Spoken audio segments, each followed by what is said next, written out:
Item ಯಾವುದೇ ಇರಲಿ try ಮಾಡಿ ಆಚಿ ಚಿಕನ್ ಮಸಾಲಾ. ಆಚಿ ಚಿಕನ್ ಮಸಾಲಾ 2016ರಲ್ಲಿ ಜಿಲ್ಲಾ ಪಂಚಾಯತ್ ಸದಸ್ಯರಾಗಿದ್ದ ಯೋಗೀಶ್ ಗೌಡ ಕೊಲೆ ಪ್ರಕರಣ. ಈ ಕೊಲೆ ಪ್ರಕರಣ ಸುದೀರ್ಘ 10 ವರ್ಷಗಳ ಕಾಲ ವಿಚಾರಣೆಯಾಗಿ ಇದೀಗ ಕೆಲವೇ ಕ್ಷಣಗಳಲ್ಲಿ ಈ ಕೊಲೆ ಪ್ರಕರಣದ ತೀರ್ಪು ಹೊರಗೆ ಬರ್ತಾ ಇದೆ. ಜಿಲ್ಲಾ ಪಂಚಾಯತ್ ಸದಸ್ಯರಾಗಿದ್ದ ಹೆಬ್ಬಾಳದ ಯೋಗೀಶ್ ಗೌಡ ಕೊಲೆ ಪ್ರಕರಣ. ಈ ಕೊಲೆ ಪ್ರಕರಣದಲ್ಲಿ ಇದೀಗ ತೀರ್ಪು. 21 ಆರೋಪಿಗಳು ಇದರಲ್ಲಿ ಭಾಗವಹಿಸಿದ್ರು.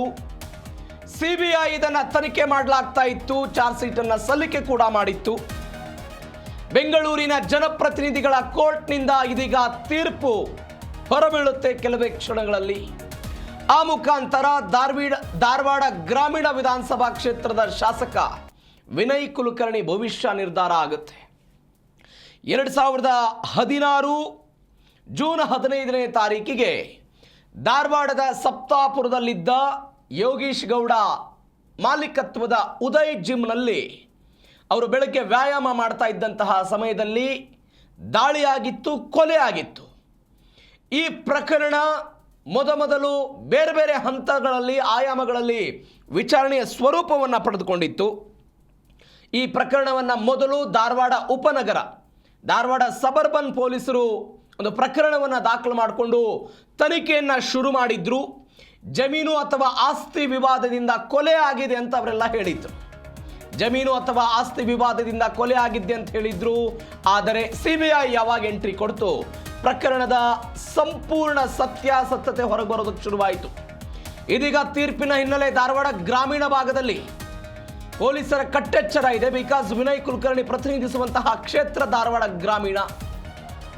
ಹೀಗಾಗಿ ಧಾರವಾಡ ಸೇರಿದಂತೆ ನಗರ ಮತ್ತು ಗ್ರಾಮೀಣದ ಅತಿ ಸೂಕ್ಷ್ಮ ಪ್ರದೇಶ ಅದು ನರೇಂದ್ರ ಆಗಿರ್ಬೋದು, ಹೆಬ್ಬಾಳ ಆಗಿರ್ಬೋದು, ಧಾರವಾಡದ ಶಿವಾಜಿ ಸರ್ಕಲ್ ಆಗಿರ್ಬೋದು, ವಿನಯ್ ಕುಲಕರ್ಣಿ ಅವರ ಮನೆ ಏನಿದೆ ಧಾರವಾಡದಲ್ಲಿ, ಆ ಮನೆಯ ಎದುರುಗಡೆಯೂ ಕೂಡ ಬಿಗಿ ಭದ್ರತೆಯನ್ನು ಕಲ್ಪಿಸಲಾಗಿದೆ. ಗ್ರಾಮೀಣ ಕ್ಷೇತ್ರ ಧಾರವಾಡ ಗ್ರಾಮೀಣ ವಿಧಾನಸಭಾ ಕ್ಷೇತ್ರದ ವ್ಯಾಪ್ತಿ ಏನಿದೆ, ಆ ವ್ಯಾಪ್ತಿಯ ಕೆಲವು ಪ್ರದೇಶಗಳಲ್ಲಿ ಬಿಗಿ ಪೊಲೀಸ್ ಬಂದೋಬಸ್ತ್ ಇದೆ. ಯಾವುದೇ ಅಹಿತಕರ ಘಟನೆಗಳಾಗಬಾರದು ಅಂತ, ಯಾವುದೇ ಅಹಿತಕರ ಘಟನೆಗಳು ಜರುಗಬಾರದು ಅನ್ನೋ ಕಾರಣಕ್ಕಾಗಿ ಪೊಲೀಸ್ ಬಂದೋಬಸ್ತನ್ನ ವಹಿಸಲಾಗಿರೋದು ಧಾರವಾಡದಲ್ಲಿ. ಕೆಲವೇ ಕ್ಷಣಗಳಲ್ಲಿ ತೀರ್ಪು ಹೊರಗೆ ಬರುತ್ತೆ. ಬೆಂಗಳೂರಿನ ಜನಪ್ರತಿನಿಧಿಗಳ ನ್ಯಾಯಾಲಯ ವಿನಯ್ ಕುಲಕರ್ಣಿಯವರ ಭವಿಷ್ಯವನ್ನು ನಿರ್ಧಾರ ಮಾಡುತ್ತೆ. 2023ರ ಚುನಾವಣೆಯಲ್ಲಿ ವಿನಯ್ ಕುಲಕರ್ಣಿ ಜೈಲಿನೊಳಗಡೆ ಇದ್ದೇ ಚುನಾವಣೆಗೆ ಸ್ಪರ್ಧೆ ಮಾಡಿ ಚುನಾವಣೆಯನ್ನ ಗೆಲುವನ್ನು ಸಾಧಿಸಿದ್ರು.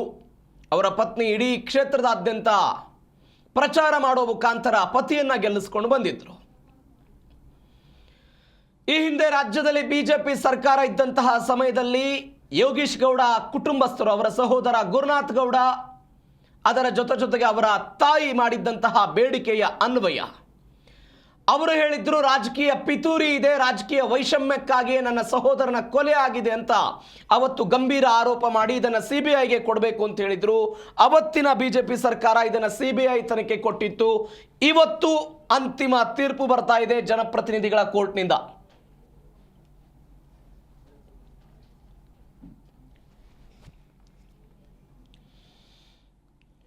ಈ ಪ್ರಕರಣದ ಬಗ್ಗೆ ಹೆಚ್ಚಿನ ಡೀಟೇಲ್ಸ್ ಕೊಡ್ತಾರೆ ನಮ್ಮ ಪ್ರತಿನಿಧಿ ಭವ್ಯ ಸುನೀಲ್ ನೇರ ಸಂಪರ್ಕಕ್ಕೆ ಸಿಕ್ಕಿದ್ದಾರೆ. ಭವ್ಯ, ಸುದೀರ್ಘ 10 ವರ್ಷಗಳ ಕಾಲ ನಡೆದಂತಹ ವಿಚಾರಣೆ 2016ರಿಂದ 2026ರ ತನಕ ಇವತ್ತು ಎಲ್ಲರ ಚಿತ್ತ ಜನಪ್ರತಿನಿಧಿಗಳ ಕೋರ್ಟ್ನತ್ತ ಇದೆ. ಎಷ್ಟು ಗಂಟೆಗೆ ಬರ್ಬೋದು ತೀರ್ಪು, ಏನೆಲ್ಲ ಆಗಬಹುದು? ಎಸ್ ಪ್ರವೀಣ್, ಅಂದ್ರೆ ಇವತ್ತು 3 ಗಂಟೆಗೆ ತೀರ್ಪು ಪ್ರಕಟ ಆಗ್ಬೇಕಿತ್ತು. ಆದ್ರೆ ಈಗಾಗ್ಲೇ ಜನಪ್ರತಿನಿಧಿಗಳ ವಿಶೇಷ ನ್ಯಾಯಾಲಯಕ್ಕೆ ನ್ಯಾಯಾಧೀಶರು ಕೂಡ ಬಂದಿರುವಂತದ್ದು. ಸೊ ಇವತ್ತು ಅಂದ್ರೆ ಅಪರಾಧಿಯೋ ನಿರಪರಾಧಿಯೋ ಅನ್ನೋ ವಿಚಾರ ಕೂಡ ಬೆಳಕಿಗೆ ಬರುತ್ತೆ. ಪ್ರಕರಣದಲ್ಲಿ ಈಗಾಗ್ಲೇ ಕೆಲವೇ ಕ್ಷಣಗಳಲ್ಲಿ ತೀರ್ಪು ಕೂಡ ಪ್ರಕಟ ಆಗುವ ಸಾಧ್ಯ ಇರುವಂತದ್ದು. ಒಟ್ಟು ಈ ಪ್ರಕರಣದಲ್ಲಿ 20 ಆರೋಪಿಗಳು ಭಾಗಿ ಅಂತ ಸಿಬಿಐ ಈಗಾಗ್ಲೇ ಚಾರ್ಜ್ ಶೀಟ್ ಅನ್ನ ಕೂಡ ಸಲ್ಲಿಕೆ ಮಾಡಿರುವಂತದ್ದು. ಅದರಲ್ಲಿ A1 ಬಸವರಾಜ್ ಆಗಿನೇ A17 ಶಿವಾನಂದ ಶ್ರೀಶೈಲ್ ಬಿರಾದರ್ ಇವರು ಕೂಡ ಈಗಾಗಲೇ ಅಪ್ರೂವ್ ಆಗಿದ್ರು. ಈ ಹಿನ್ನೆಲೆ ಇಬ್ಬರನ್ನ ವಿಟ್ನೆಸ್ ಮಾಡಿಕೊಂಡಿರುವಂತಹ ಸಿಬಿಐ ಅಧಿಕಾರಿಗಳು ಈಗ ಒಟ್ಟು 19 ಜನ ಆರೋಪಿಗಳ ವಿರುದ್ಧ ಜನಪ್ರತಿನಿಧಿಗಳ ವಿಶೇಷ ಕೋರ್ಟ್ ಒಂದು ತೀರ್ಪನ್ನ ಕೂಡ ಕೊಡುತ್ತೆ. ಪ್ರಮುಖವಾಗಿ ಈ ಪ್ರಕರಣದಲ್ಲಿ ಅಂದ್ರೆ ಈಗಾಗ್ಲೇ ಶಾಸಕರ ಭವಿಷ್ಯನೇ ಇದೆ ಅಂತ ಹೇಳ್ಬೋದು. ಯಾಕಂದ್ರೆ ಈಗಾಗ್ಲೇ ಈ ಪ್ರಕರಣದಲ್ಲಿ ಸಿಬಿಐ ಬಹಳಷ್ಟು ಒಂದು ಪ್ರಕರಣದಲ್ಲಿ ತನಿಖೆಯನ್ನ ನಡೆಸಿದಾಗ ಈ ಆರೋಪಿಗಳು ಏನಿದ್ದಾರೆ ಇವರ ವಿರುದ್ಧ ಇರುವಂತಹ ಸಾಕ್ಷ್ಯಗಳು ಈಗಾಗ್ಲೇ ಪ್ರೂವ್ ಆಗಿರುವಂತದ್ದು. ಸೊ ಹಾಗಾಗಿ ಇವತ್ತು ವಿನಯ್ ಕುಲಕರ್ಣಿ ಅವರ ಭವಿಷ್ಯ ನಿರ್ಧಾರ ಆಗುತ್ತೆ ಅಂತಾನೆ ಹೇಳ್ಬೋದು. ಯಾಕಂದ್ರೆ ಈಗಾಗ್ಲೇ ಪ್ರಕರಣದಲ್ಲಿ ಯೋಗೀಶ್ ಗೌಡ ಕೊಲೆ ನಡೆದಂತಹ ಸಂದರ್ಭದಲ್ಲಿ ಇದ್ದಂತಹ ಪೊಲೀಸರಾಗಿರ್ಬೋದು, ಹಾಗೇನೆ ತದನಂತರ ಇವರು ಕಲೆ ಹಾಕಿರುವಂತಹ ಸಾಕ್ಷ್ಯಗಳಾಗಿರ್ಬೋದು, ಇವುಗಳನ್ನೆಲ್ಲ ನೋಡಿದಾಗ ಎಲ್ಲೋ ಒಂದು ಕಡೆ ಅಂದ್ರೆ ವಿನಯ್ ಕುಲಕರ್ಣಿ ಮೇಲೆ ಇರುವಂತಹ ಆರೋಪಗಳು ಒಂದು ಕಡೆ ಸಾಬೀತಾದ್ರೆ ಮತ್ತೊಂದು ಕಡೆ ಕೆಲವೊಂದು ಸಾಕ್ಷ್ಯಗಳ ಹಿನ್ನಡೆಯಿಂದ ಇವರಿಗೆ ಪ್ಲಸ್ ಆಗುತ್ತಾ ಮೈನಸ್ ಆಗುತ್ತಾ ಅನ್ನೋದು ಕೂಡ ಈಗಾಗಲೇ ಬಹಳಷ್ಟು ಕ್ಯೂರಿಯಾಸಿಟಿ ಇರುವಂತದ್ದು. ಸದ್ಯ ಇನ್ನೇನು ಕೆಲವೇ ಕ್ಷಣಗಳಲ್ಲಿ ಜನಪ್ರತಿನಿಧಿಗಳ ವಿಶೇಷ ಕೋರ್ಟ್ ನೀಡುವಂತಹ ತೀರ್ಪಿನ ಮೇಲೆ ವಿನಯ್ ಕುಲಕರ್ಣಿ ಅವರ ಭವಿಷ್ಯ ಇದೆ ಅಂತ ಹೇಳ್ಬೋದು. ಯಾಕಂದ್ರೆ ಈಗಾಗ್ಲೇ ಅವರ ಅಭಿಮಾನಿಗಳ ಬಳಗ ಆಗಿರ್ಬೋದು, ಈಗಾಗಲೇ ರಾಜಕೀಯದಲ್ಲಿ ಕೂಡ ಇದೊಂದು ಬಹಳಷ್ಟು ಚರ್ಚೆಗಳು ಕೂಡ ವ್ಯಕ್ತವಾಗ್ತಾ ಇರುವಂತದ್ದು. ಯಾಕಂದ್ರೆ ಮುಂಬರುವಂತಹ ದಿನಗಳಲ್ಲಿ ಈ ತೀರ್ಪು ಏನಿದೆ ಅವರ ರಾಜಕೀಯ ಭವಿಷ್ಯಕ್ಕೆ ತೀವ್ರವಾದಂತಹ ಒಂದು ಪ್ಲಸ್ ಆರ್ ಮೈನಸ್ ಪಾಯಿಂಟ್ಸ್ ಕೂಡ ಇರುವಂತದ್ದು. ಯಾಕಂದ್ರೆ ಕಾಂಗ್ರೆಸ್ ಪಕ್ಷದಲ್ಲಿ ಈಗಾಗಲೇ ಅವರು ಬಹಳಷ್ಟು ಹೆಸರುವಾಸಿಯಾಗಿರುವಂತದ್ದು, ಹಾಗೇನೆ ತನ್ನ ಕ್ಷೇತ್ರದಲ್ಲಿ ಅವ್ರದೇ ಆದಂತಹ ಛಾಪನ್ನ ಇಟ್ಕೊಂಡಿರುವಂತದ್ದು. ಈಗಾಗಲೇ ಈ ಪ್ರಕರಣದಲ್ಲಿ ಪರಪ್ಪನಾಗ್ರಹರ ಜೈಲು ಸೇರಿದ್ರು, ತದನಂತರ ಹೈಕೋರ್ಟ್ಗೆ ಅರ್ಜಿಯನ್ನು ಹಾಕಿದ್ರು, ಸುಪ್ರೀಂ ಕೋರ್ಟ್ ಅಲ್ಲಿ ಕೂಡ ಇದಕ್ಕೆ ಅಂದ್ರೆ ತನ್ನ ಮೇಲೆ ಇರುವಂತಹ ಆರೋಪಗಳು ಸುಳ್ಳು ಅನ್ನೋದಕ್ಕೆ ಬಲವಾದ ವಾದ ಪ್ರತಿವಾದವನ್ನ ಕೂಡ ಮಾಡಿದ್ರು. ಆದ್ರೆ ಈ ಸಂದರ್ಭದಲ್ಲಿ ಸಿಬಿಐ ಏನು ಚಾರ್ಜ್ ಶೀಟ್ ಅಲ್ಲಿ ಕೆಲವೊಂದು ಅಂಶಗಳನ್ನ ಫೈಲ್ ಮಾಡಿದೆ, ಅದ್ರಲ್ಲಿ ಕೂಡ ಈ ಪ್ರಕರಣದಲ್ಲಿ A1 ಆಗಿರ್ಬೋದು, ಇಬ್ಬರು ಆರೋಪಿಗಳನ್ನ ವಿಟ್ನೆಸ್ ಆಗಿ ಏನ್ ಮೆನ್ಷನ್ ಮಾಡಿದ್ದಾರೆ, ಇದು ಈ ಕೇಸಲ್ಲಿ ಬಹಳಷ್ಟು ಪ್ರಾಮುಖ್ಯತೆಯನ್ನು ಹೊಂದಿರುವಂತದ್ದು.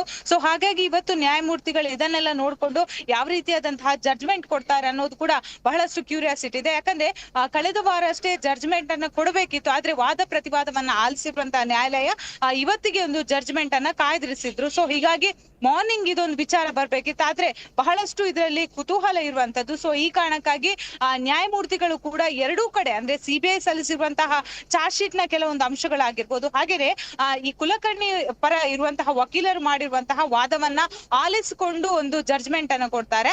ಅಂದ್ರೆ ಒಟ್ಟಾರೆ ಹೇಳ್ಬೇಕಾದ್ರೆ ಪ್ರವೀಣ್, ಈ ಒಂದು ಜಡ್ಜ್ಮೆಂಟ್ ಏನಿದೆ ಬಹಳಷ್ಟು ಪ್ರಾಮುಖ್ಯತೆ ಇದೆ. ಒಂದು ವೇಳೆ ಇವರು ಒಂದು ಅಪರಾಧಿ ಅಂತ ಸಾಬೀತಾದ್ರೆ ಇವತ್ತು ಅವರು ಕಾಲಾವಕಾಶ ಕೇಳುವ ಸಾಧ್ಯತೆ ಇದೆ. ಅಂದ್ರೆ ಇವತ್ತೇ ಅವ್ರನ್ನ ಪರಪ್ಪನಾಗ್ರಹರ ಜೈಲಿಗೆ ಕಳುಹಿಸಲ್ಲ. ಯಾಕಂದ್ರೆ ಅವರು ತಮ್ಮ ರಾಜಕೀಯ ದೃಷ್ಟಿ ಆಗಿರ್ಬೋದು, ಹಾಗೇನೆ ಈ ಹಿಂದೆ ತನ್ನ ಮಗನ ಆಪರೇಷನ್ಗೆ ಕೂಡ ಇವರೊಂದು ಮನವಿಯನ್ನ ಮಾಡಿದ್ರು. ಇದನ್ನೆಲ್ಲ ಮುಂದಿಟ್ಟುಕೊಂಡು ಅಂದ್ರೆ ರಿಕ್ವೆಸ್ಟ್ ಮಾಡುವ ಸಾಧ್ಯತೆ ಇದೆ, ತನಗೆ 1 ವಾರಗಳ ಕಾಲಾವಕಾಶ ಕೊಡಿ ಅಂತ. ಅಥವಾ ನ್ಯಾಯಮೂರ್ತಿಗಳು ಯಾವ ರೀತಿಯಾದಂತಹ ಡಿಸಿಷನ್ ಅನ್ನ ತೆಗೆದುಕೊಳ್ತಾರೆ ಅದ್ರ ಮೇಲೆ ವಿನಯ್ ಕುಲಕರ್ಣಿಯನ್ನು ಇವತ್ತು ಜೈಲಿಗೆ ಸೆಂಡ್ ಮಾಡ್ಬೇಕಾ ಅಥವಾ ಮುಂದುವರುವಂತಹ 1 ವಾರ ಟೈಮ್ ತೆಗೆದುಕೊಳ್ಬೇಕಾ ಅನ್ನೋದು ಕೂಡ ನಿರ್ಧಾರ ಆಗುತ್ತೆ. ಆದ್ರೆ ಇಲ್ಲಿ ಇವತ್ತು ನಿರಪರಾಧಿ ಅಥವಾ ಅಪರಾಧಿ ಅನ್ನೋದು ಇನ್ನೇನು ಕೆಲವೇ ಕ್ಷಣಗಳಲ್ಲಿ ಗೊತ್ತಾಗುತ್ತೆ. ಆದ್ರೆ ಬಹುತೇಕ ನೋಡಿದಾಗ ಸಾಕ್ಷ್ಯಗಳು ಕೂಡ ಈಗಾಗಲೇ ನ್ಯಾಯಮೂರ್ತಿಯರ ಕೈಯಲ್ಲಿ ಇರುವಂತದ್ದು. ಸೊ ಹೀಗಾಗಿ ಈ ಕೇಸ್ ಬಹಳಷ್ಟು ಕ್ಯೂರಿಯಾಸಿಟಿ ಇರುವಂತದ್ದು Praveen. Okay Bhavya, thank you ನಿಮ್ಮೆಲ್ಲ ಡೀಟೇಲ್ಸ್ಗೆ.